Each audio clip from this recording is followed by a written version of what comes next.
What's up, and welcome to another edition of Locked On NBA, the biggest stories with the local experts. I'm your host, Jackson Gatlin, also host of Locked On Rockets right here on the Locked On Podcast Network. Today, we'll be joined by Philip Rossman-Reich from Locked On Magic to discuss the Orlando Magic having a 6-game winning streak. They lost 9 in a row. Now they've won 6 in a row. At the core of that is rookie sensation Paolo Banchero. Just how impressive has Banchero been, not only just during this win streak, but throughout the entire season. Bol Bol has found a home in Orlando. The Magic look good. Are they a play-in caliber team? We're going to discuss all of that, but first, today's episode is brought to you by PrizePicks.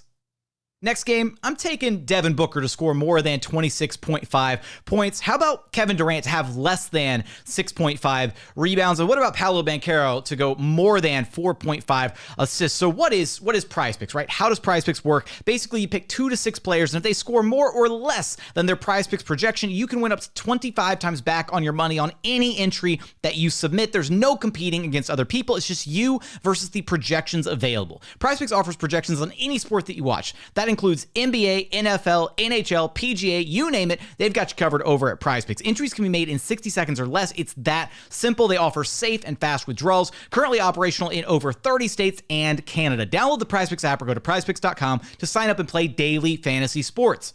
First-time users can receive a 100% instant deposit match up to $100 with promo code Locked On. If you deposit $100, PrizePicks will give you $100. If you deposit $50, PrizePicks will give you $50. Don't forget to enter promo code Locked On at sign up for an instant deposit match up to $100. Joining us now is Philip Rossman-Reich, the host of Locked On Magic. You can follow on Twitter at PhilipRR_OMD. Now, winners of 6 straight games for the Orlando Magic, including their latest 2 in Boston against the number 1 team in the association.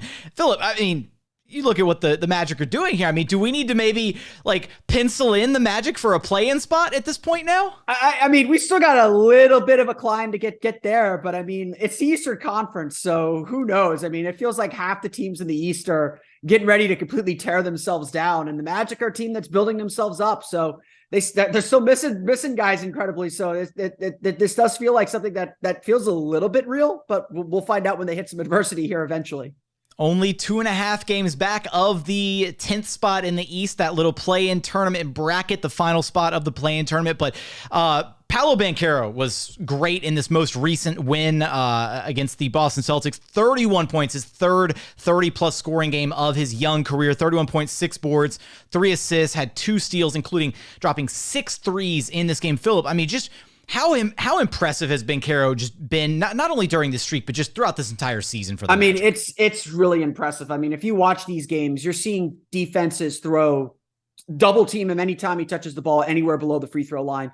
Oftentimes they'll have a third guy hedging the lane. Just they're trying to throw as many bodies as they can at him. And you don't see defenses respect rookies that much. I mean, very early on, Banchero, I think, still averaging 8 free throw attempts per game. So very early on, he's been able to find his way to the line. And kind of the recent revelation is that his shooting has started to come around. He's starting to figure out the NBA 3-point line.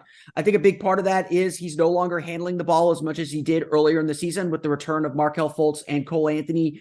He has guys who are actually setting him up for spot-up opportunities. And even he would say, I need to take more of these shots. I need to get comfortable taking spot-up shots. So there's a lot that he still needs to do and get better at, but he's still, the things that he is good at, he is just very, very good at. He gets downhill into the lane. He knows how to draw contact. He knows how to finish through contact. And he's just making some of the tough shots that every team needs a star player to make.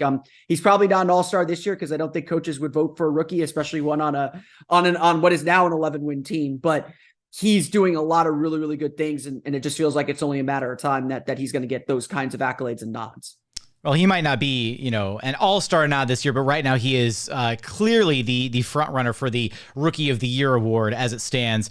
Now, kind of just looking at how this win streak kind of started, Philip, I mean, what started this streak and what's been the key to kind of keeping it going for the Magic now through 6 games? I mean, it sounds simple, but I think the thing that really started this streak was health. They got, the week before this streak started, they got Markelle Fultz and Cole Anthony back from injury. They were essentially playing with Franz Wagner as their main point guard for a good chunk of the season. And as good as Franz Wagner is, and as much as he's learned how to handle the ball and kind of direct traffic, he is not a point guard. And so having Markelle Fultz, who's just very good at kind of establishing the team, getting them up the court into their offense quicker, just able to get them unstuck, has been just absolutely critical to this team.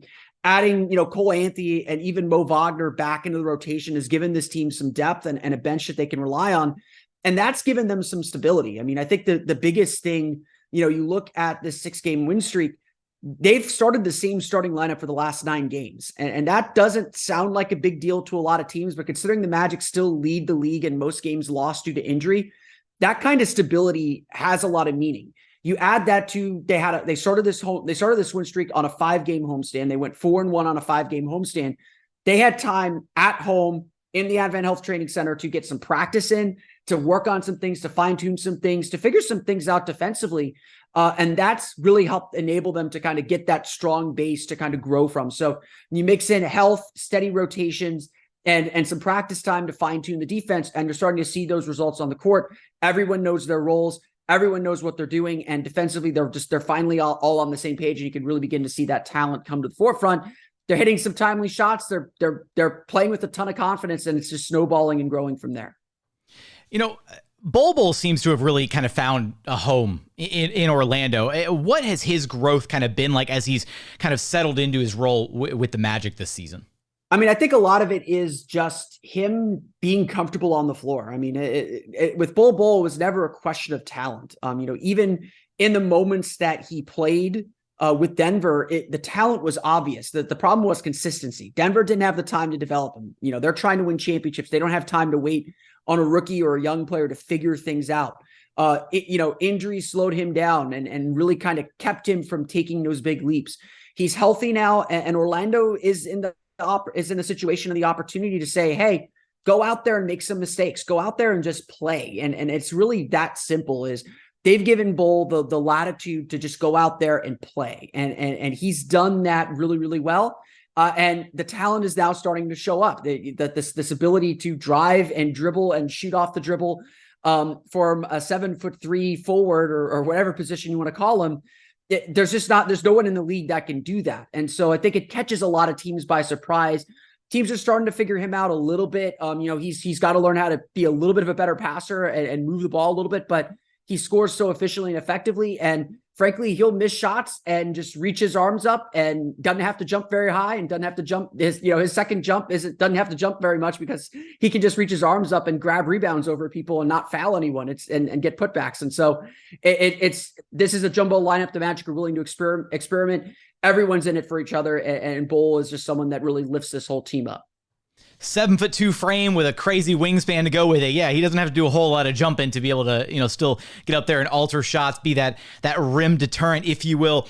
Look, you mentioned, right, kind of getting some of the consistency back with this lineup with Markelle Fultz, with Cole Anthony off the bench. One other key name that the Magic are kind of missing right now, right, is Jalen Suggs, right? So what's the latest timetable on his return? When can we expect him back? And then also, what does it look like when he does come back, right? Does he come back and is he back in the starting lineup, or is there a world where maybe they keep going with what's been successful and he maybe comes off the bench?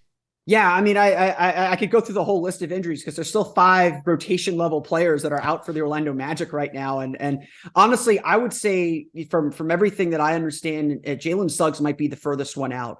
He had offseason ankle surgery, to clean. He had a procedure to clean something up in his ankle, kept him out of summer league. He was able to come back beginning of the season and play, and almost immediately in preseason sprained his ankle again. And he's been trying to play through it. The team's been dealing with so many injuries. He's a tough kid. He wants to play through it. And it kind of sounds like the Magic are a little bit concerned that he may have re-aggravated the injury that he had surgery on or something like that. So now that they're a little bit healthier and they don't necessarily need him as much, I think the Magic are going to kind of slow play his injury and just make sure that he's 100% back. They have a lot of guys that they're kind of still nursing and bringing back. And I would honestly say among the 5 guys that are still on the injured list, that's Wendell Carter, Gary Harris, Jonathan Isaac, Chuma Okeke, and Jalen Suggs. I think Jalen's probably the furthest from coming back, but they definitely have a big question to answer when all of these guys come back. I mean, I think Wendell Carter will slide back into the starting lineup immediately. Before this win streak, Wendell Carter was the only player on the team with a positive positive on-court net rating. They lost 9 straight games immediately after Wendell Carter went out with his injury with the plantar fasciitis that's kept him out here for a little while. They obviously want to play Jonathan Isaac when he comes back. He'll probably play in a bench role with some limited minutes. No clue when he will come back to answer that question. He's practicing with Lakeland right now, so I suspect that it may be toward the end of the calendar year. But as always, who knows with Jonathan Isaac? Again, Gary Harris is someone that provides a big boost and much needed shooting. I don't know if they'll start him immediately when he comes back, but certainly he's someone that will finish games. Like the Magic are using Kevon Harris right now to kind of finish games to give them a better perimeter defensive presence than what Bol Bol can give them. So, it's definitely a major question what will happen when all these guys are healthy. Jalen Suggs is, again, someone that they're very invested in and I'm sure will want to see play and could slot him back into that starting lineup just as easily when he gets back. But something's clearly working right now, so the Magic probably don't want to upset the apple cart too much, and it's probably going to give these guys a little bit more time to make sure that they're A-okay 100% before they suit back up again. Can the Orlando Magic keep the winning ways going moving forward? Are they going to be gunning for a play-in spot, possibly just 2.5 games back from the 10th seed in the Eastern Conference right now? What's going to happen when all these guys on the injured list are healthy and back in the rotation? Of course, you'll have us covered for all of that and more over at Locked On Magic. Philip, I appreciate you stopping by Locked On NBA with me. Thanks for having me on, man.